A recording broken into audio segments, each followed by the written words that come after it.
بسم الله الرحمن الرحيم، والصلاة والسلام على أشرف المرسلين محمد صلى الله عليه وسلم.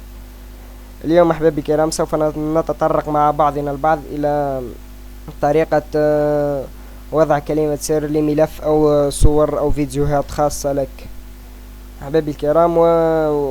وهذه الفيديوهات لا تريد أحد أن يشاهدها إلا أنت. سوف نضع لها كلمة سر. أحبابي الكرام، في هذا الفيديو نحتاج برنامج الوينرار. سوف أضع رابط الوينرار، تحميل الوينرار أسفل الفيديو. أحبابي الكرام، طريقة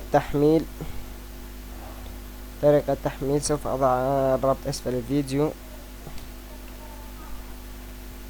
هكذا. أحبابي الكرام، تضغط هنا تحميل مجاني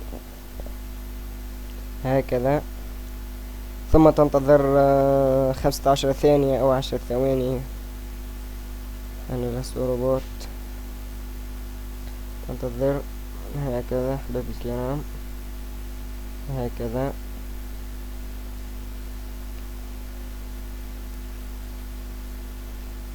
ثم تضغط على رابط التحميل، إنشاء رابط تحميل هكذا أحبابي الكرام. ثم اضغط هنا للتحميل، تضغط هنا سوف يقوم بالتحميل هكذا. أنا قد حملت البرنامج الوينرار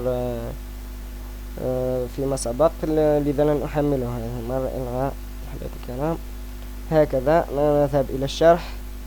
مثلا أحبابي الكرام، تريد هذا الملف، مثلا هذا الملف تريد وضع له كلمة سر.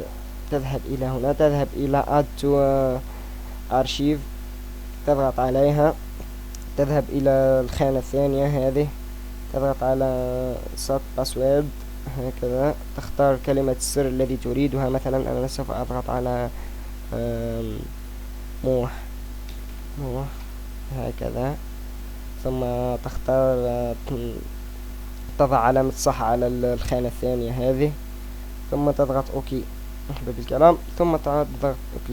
سوف يظهر لك هذا، قم بحذفه هكذا أحبابي الكرام هكذا. عندما يأتي الدخول يجب أن يكتب كلمة السر موح مثلا هكذا. OK. قد يتوجه مباشرة إلى الملف. هذا هو الملف أحبابي الكرام. أرجو أنكم فهمتوا الدرس جيدا. وصلنا إلى نهاية الفيديو. طريقة سهلة جدا. إن أعجبك الفيديو اضغط على لايك واشترك في القناة ليصلك كل جديد. دمتم في رعاية الله. موعدنا في فيديو آخر. إلى اللقاء.